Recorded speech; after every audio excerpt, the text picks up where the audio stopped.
I'm Joseph Brown, the chair of the 1917 Centennial Commission on the East St. Louis race riots. I was born in East St. Louis and have never in my heart or soul left East St. Louis. I have been anxious to have a commission commemorate the awful atrocities of that massacre that took place in July of 1917, and I started talking about it with other people that I know and respect in 2012 during the Memorial Day weekend when I celebrated the 40th anniversary of my being ordained a Roman Catholic priest here in East St. Louis. And from those days, talking with people like Professor Eugene Redmond, Reginald Petty and Edna Patterson Petty, and retired Judge Milton Wharton, we started having a conversation about how can we commemorate those events so that we can take from the past what is necessary for our children to learn, that in the midst of the worst traumas, there are ways to find strategies to succeed and transcend the pain. And that has been my motive all along, that whatever we remember, as one of our commission members, Dr. Lillian Parks, has said, whatever we remember of a certain generation, we must teach our children so they will know how to live in a world that has not changed radically.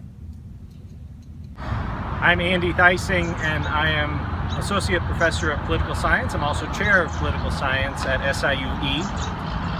I'm one of the 1917 Centennial Commissioners, and I've been studying East St. Louis for 25 years.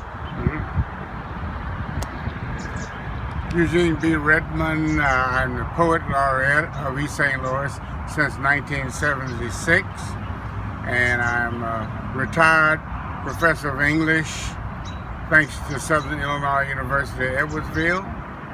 I've been a student of East St. Louis for most of my life. We are standing at the corner of South 4th Street and East Broadway in East St. Louis. The site we're on now is called Fountain of Youth Park. This was the apex of the violence, and anybody who reads the history and who reads the old newspaper accounts will recognize this location because Carlos Hurd, one of the great reporters from the Post-Dispatch, described the violence here so eloquently. He described that 6 bodies were laying in the gutter here, and that one of them seemed to be moving, and a rioter, as he passed by, fired more bullets into the body to ensure that the man was dead. He described hangings. He witnessed the lynching right here at this spot. He described how the bodies were hanging from the street lamp and left there for hours. This really is where the carnage happened, the worst of the violence, and it probably happened around 6 o'clock p.m. and after here on the night of July 2nd. And I picked up a lot of the lore from East St. Louis because it was so full, the area was so full of various ethnic groups and ethnic enterprises. And when Harper Barnes was working on his book on the riot, I took him on several tours of the city.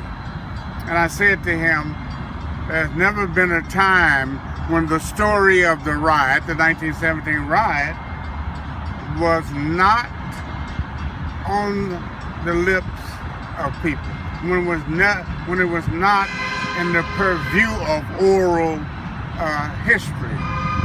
And that phrase, or that statement ended up as the title of his book.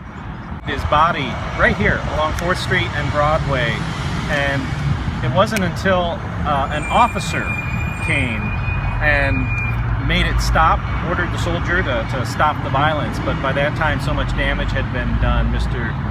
Clark died. He died of his injuries 3 or 4 days after that attack.